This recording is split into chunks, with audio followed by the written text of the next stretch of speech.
Hello everyone, welcome back to my channel. I'm here with some more threats. Okay, that the KKK sent me before they done committed suicide. Cause a lot of motherfucking black bitches is selling their soul to them. Okay, let's begin. This is titled, Property Owners Are Increasingly Having Their Land Sold Out From Under Them. 4 experts break down the failures allowing this and how the crime can be prevented in the future.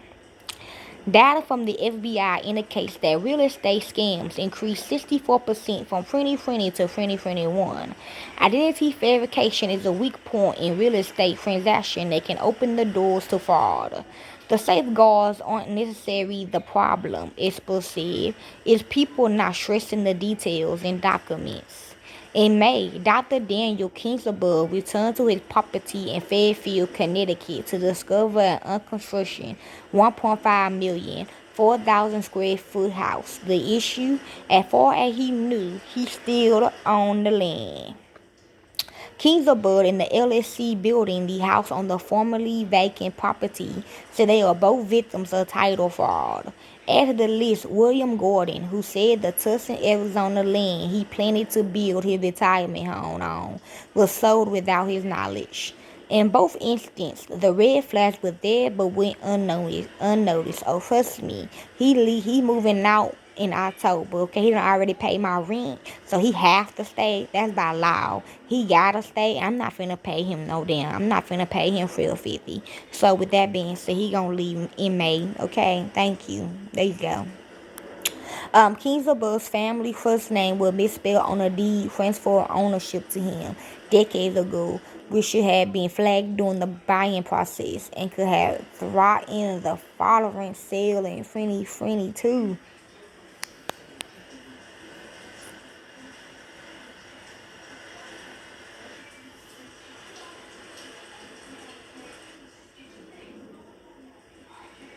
Gordon's social security number and mailing address was incorrect on his triangulated note of sale.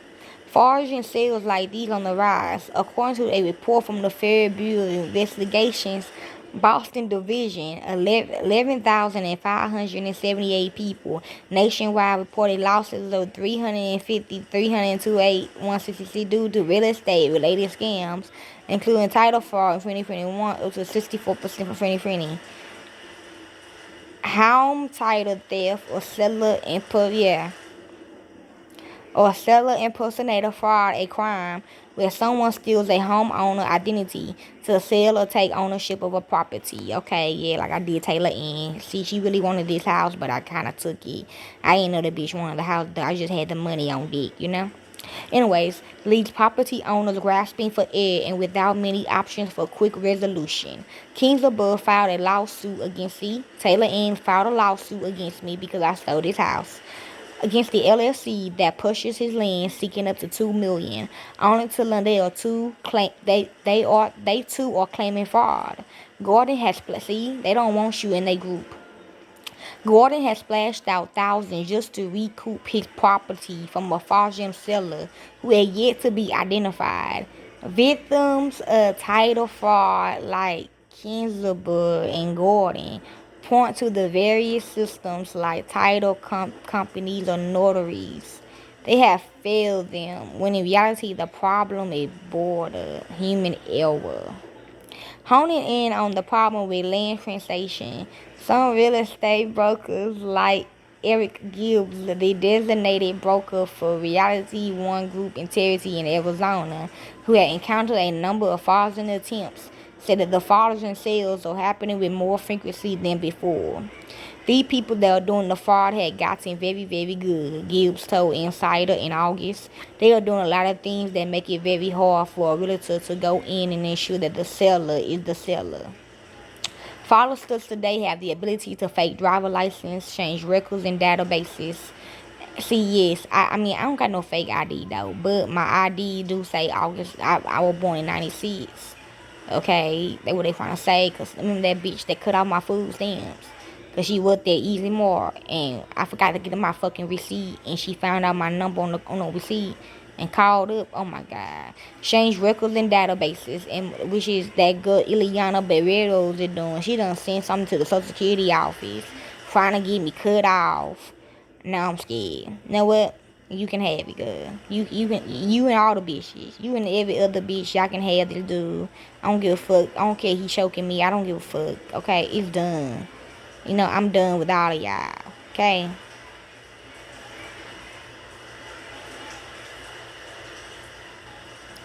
And more easily pinpoint properties that are right for the taking. Spotting a vacant property is fairly effortless when pursuing online databases. They are attached differently. They may not have a mortgage attached to them, and the owner's address might be states away, said real estate experts consulted by insiders. Those factors make it harder to detect foul play. Foreign land sales may be increasing in regularity, but there isn't a new problem. Nick Lawson, a senior director at LexisNexis Risk Solutions, said they have been going on at least since the 1980s. He said one reason there's been a recent upstick could be because of an eagerness to grab onto the red-hot market of the past few years. Any opportunity out there to buy a property at good value or in good area going to get snapped up. Lawson told Insider this year as existing home sales slowed down nationwide. He said real estate agents are eager to close deals and may overlook the details. When you have a contracting market and you have enthusiasm to get deals done, those are weaknesses that can help offset the well-intentional processes, he said. The National Association of Realtors Associate Counsel Deanna Ramey also believes the downturn in the market played a role in the increase of fraudulent sales. With fewer homes available for sales, criminals are now targeting empty plots of land. Wire fraud, where criminals redirect funds to a different account, was a popular tactic in real estate for years. But now title fraud has taken over, she said. With a decrease in home sales, now they are looking for other ways to leverage real property into fraud. Romovic told Insider, this type of scheme had existed before the sharp increase that we've seen. It's just becoming more popular. And they can't put me in it. The safeguards aren't failing. The people are. Title companies, real estate brokerages, and state agencies like the Nevada Real Estate Division have all been putting advisory notes out on fraud as cases become more common.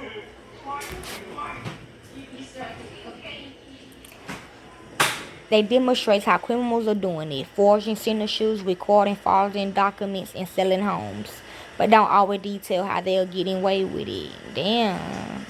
Even when I signed for my surgery, they seen what name I put on there. Okay, I put Tatiana on there. That's my name.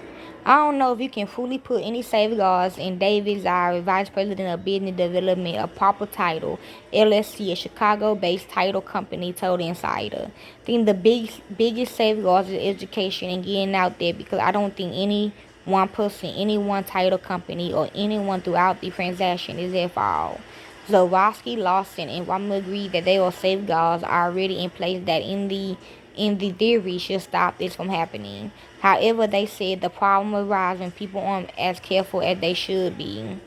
Whether it be the misspelling of the property owner's home or having the wrong social security number on a document, mistakes happen. But in real estate transactions, there are multiple steps and people involved to identify and fix those mistakes. For more notaries who act as a witness to the signing of documents like a deed, a driver license with suffice for identification. If a buyer is out of state, oftentimes a photocopy version is sent to a notary or held up during a video call. For Pat Kinsel, that's not enough.